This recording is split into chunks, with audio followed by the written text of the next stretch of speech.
Aujourd'hui, la campagne de l'Ukraine contre l'industrie pétrolière ennemie s'est considérablement accélérée, l'une des plus grandes raffineries de Russie ayant été attaquée au cœur du Tatarstan, ce qui a entraîné l'arrêt de plus de 50% du raffinage de pétrole.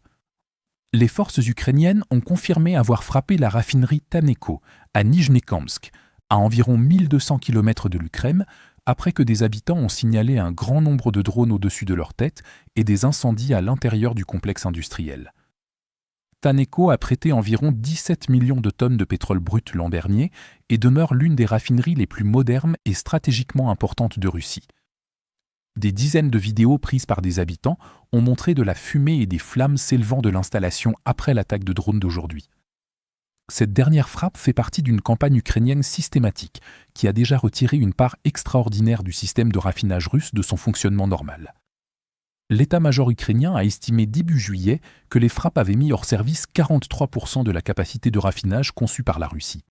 Alors que les frappes se sont intensifiées après cette estimation, les analystes ont évalué la perturbation réelle à environ 50%, ce qui représente une réduction vitale pour l'un des plus grands producteurs de produits pétroliers au monde. La capacité de raffinage russe a par conséquent chuté vers des niveaux historiquement bas depuis plusieurs décennies, tandis que les pénuries de carburant et les restrictions se sont propagées à travers le pays pendant des semaines, entraînant des problèmes internes et des critiques ouvertes à l'encontre des dirigeants russes pour leur incapacité à protéger leurs infrastructures pétrolières.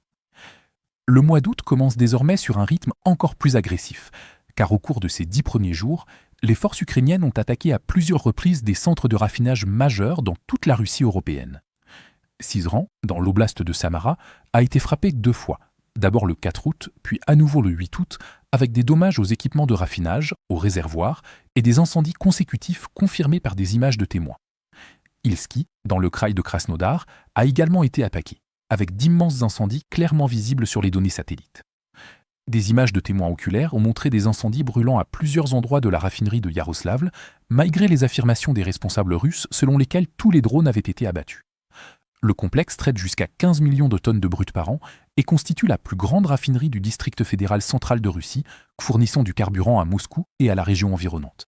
L'énorme complexe de raffinage Bashneft-Doufa a été attaqué 3 fois en 5 jours, forçant à plusieurs reprises les autorités russes à admettre les dégâts considérables autour de l'une des plus grandes concentrations de raffinage du pays, avec une capacité annuelle combinée supérieure à 23 millions de tonnes de brut.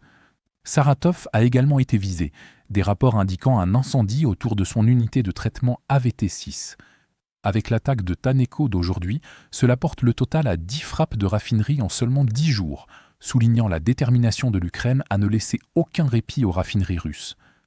Le mois d'août s'inscrit directement dans la continuité de la campagne destructrice de l'Ukraine en juillet, au cours de laquelle des drones ukrainiens ont attaqué l'énorme raffinerie de Volgograd, tandis que Perm a subi de graves dommages autour de son infrastructure de traitement de brut AVT.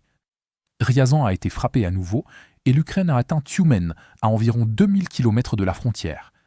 Le complexe de Gazprom en Bachkirie a également brûlé à la suite d'une attaque de drone, tandis que la raffinerie majeure de Kstovo a été touchée à nouveau après des frappes le mois précédent. Plus spectaculaire encore, des drones ukrainiens ont atteint Omsk, parcourant environ 3000 km le long de leur trajectoire signalée, frappant la plus grande raffinerie de Russie, qui possède une capacité nominale annuelle d'environ 22 millions de tonnes. Dans l'ensemble, l'élément crucial réside dans le ciblage systématique, l'Ukraine ne laissant plus aux installations endommagées des mois pour se rétablir avant de les frapper à nouveau.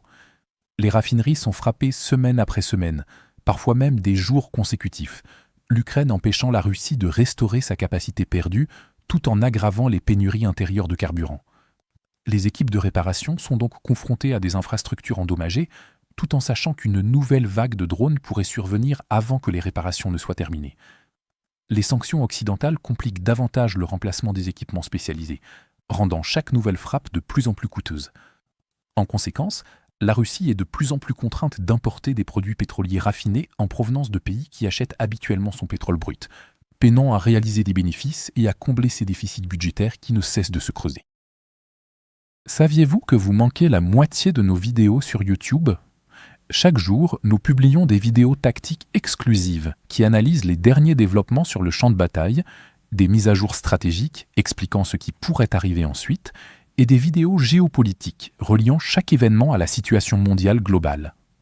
En devenant membre, vous débloquez l'intégralité de la chaîne, tout en soutenant directement le travail qui rend ces vidéos possibles.